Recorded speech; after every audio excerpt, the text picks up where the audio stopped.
Okay, the video blog. Well, I was just asked to explain my connection to Laura Palmer and myself in my childhood, and my own father being Bob.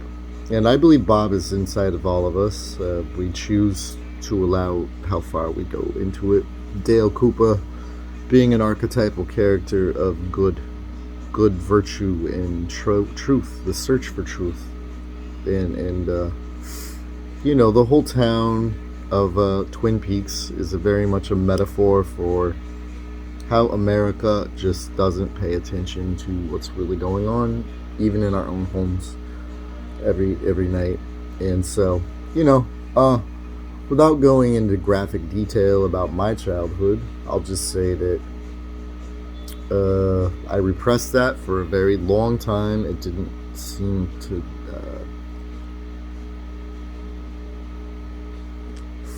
didn't seem to manifest until very recently, when I've been asking to go deeper into my desire to be an artist. And every time I do that, childhood trauma type of stuff comes up for me, and that's what my art becomes about usually. So that's kind of what's been happening for me, and uh, basically my parents can't talk to me anymore. I don't know. My mom doesn't say I'm not telling the truth, but there's just like no admission of anything. And my dad and I were in an extremely intimate relationship, like almost like a partners, like a intimate partnership. Like I lived with my parents for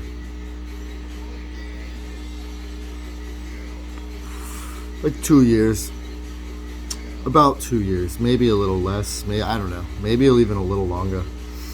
But I didn't ever think I'd actually get out of their house, out of their basement. They told me I was fucked up. I was homeless. That's why I came to live with them. And they just constantly beat that into my head, that I was such a fucked up person for allowing myself to be homeless, and that it's clear that I couldn't take care of myself, and uh, that I should get on disability and prepare to just live in their basement for the rest of my life. And I just became so sad, and I tried to work. I got jobs, and I got sick on my first job. I got pneumonia, and I had to quit.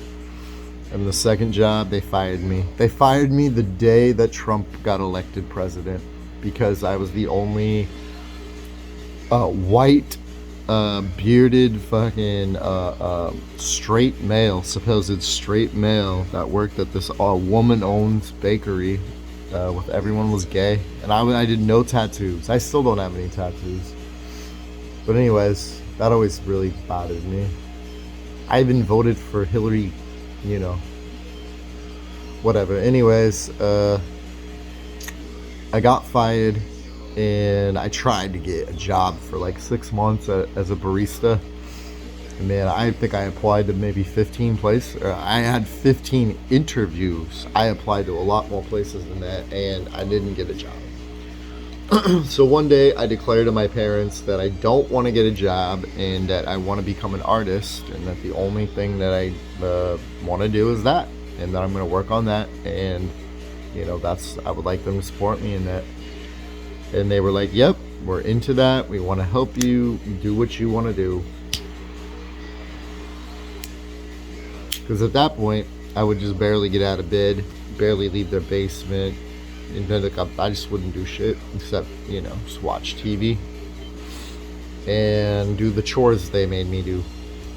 And I wouldn't bathe or anything. I wore the same clothes every day. I wore the same coat even. I would never take my coat off.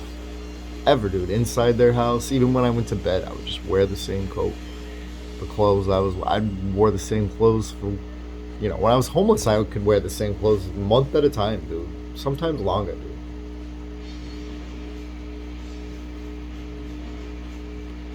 That shit doesn't bother me, dude. You're just doing shit. It doesn't matter what you look like. But it does, actually. And now I get that it actually does matter. But anyways, let's see. they kept encouraging me to go out, do stuff, go to concerts again, and so I started going to concerts again. I started going out to the clubs again, going to the Deadhead Bar, and I started eating LSD again. And the whole reason they thought I was homeless in the first place is because I ate LSD.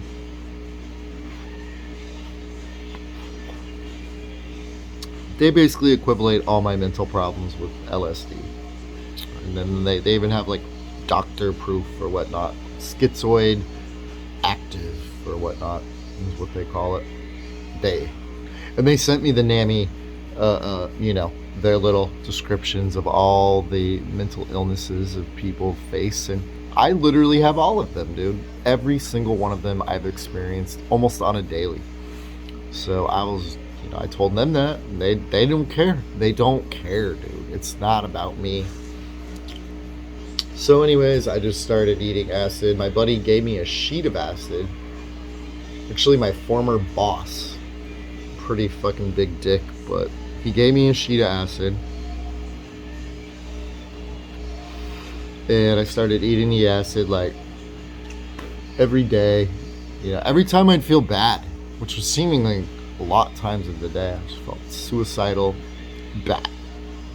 And I would just go downstairs, open up this jar, and rip off a fucking hit of acid and just eat it. Go back upstairs and just hang out with my dad. Like nothing, dude. Dude, I can eat acid around anybody, dude. It's not like a big deal. It just makes me feel better.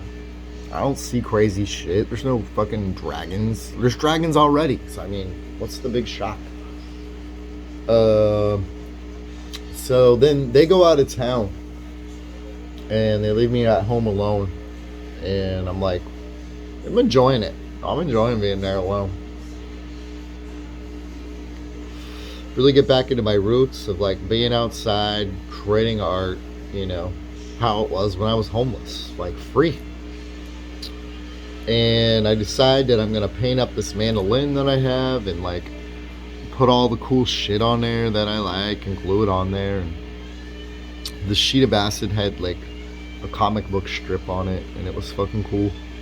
And so I was gonna like glue that on there, half of it anyways, and right as I'm about to do it, there's like glue dripping on it. I'm like, nah. And I just ate the whole thing. The half sheet of acid right then and there. And then, pretty high. But God or whatever, higher self is telling me to go like around the house and go through my parents' drawers, my dad's dresser drawer, and just like grab out shit that's making me feel trapped at their house, and go and take a bath and put it all in their bathtub, dude. So I go and do that, grab everything out of their house with random shit, dude, had made no logical sense, and I put it in the bathtub, start the bath, still just tripping. So I'm having a good time. Really having a good time.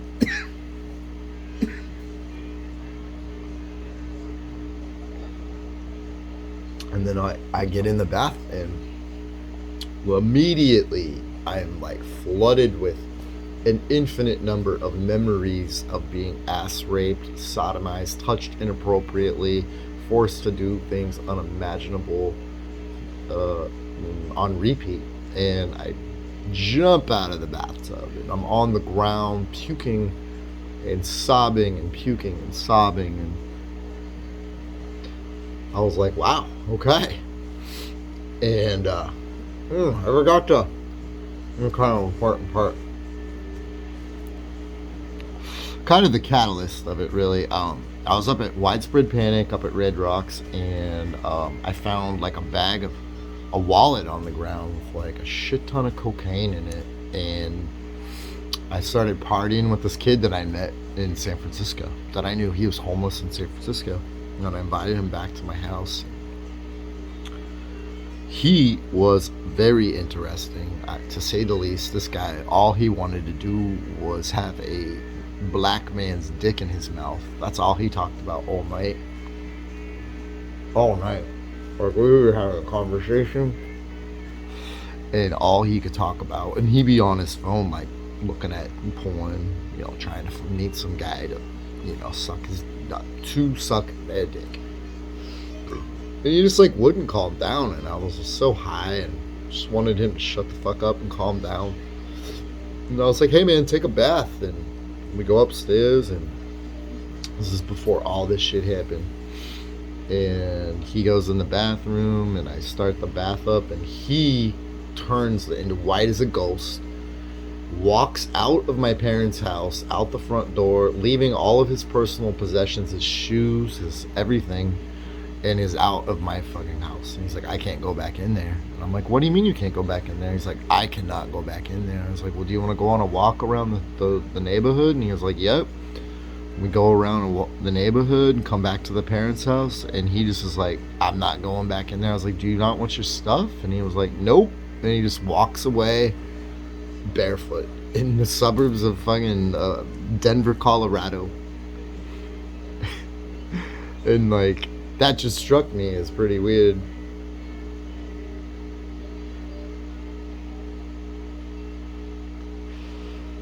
It's a pretty long story.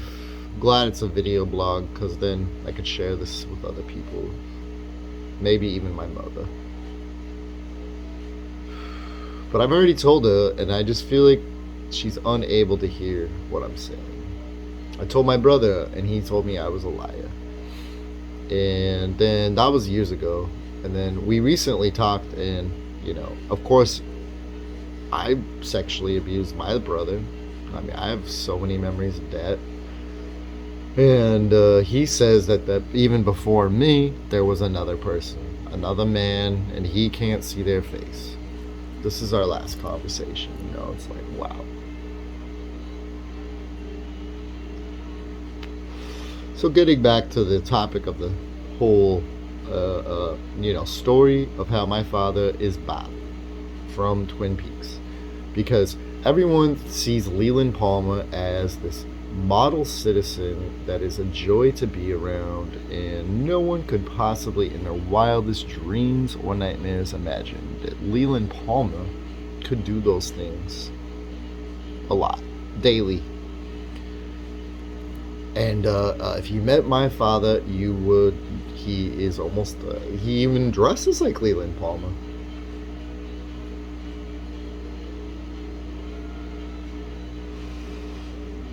God, it's just a pattern. It's a habitual pattern in our society. It's not just exclusive to my family or my, I think this is so common. I've had very, very many people in my life that have had this happen to them, and partners. And I believe it's our turn, our generation's turn, to stop this chain of abuse and to protect children from this danger, because evidently there's some kind of an entity that we can't see with our physical eyes, but we know is there, that feeds off of the fear of children and their pain and their scared, their fear. That's like their food. There's a movie called Monsters Inc. by Pixar that very, very with humor explains that whole concept. And on that note, we're right around where I usually say abracadabra. Mossy Moss out.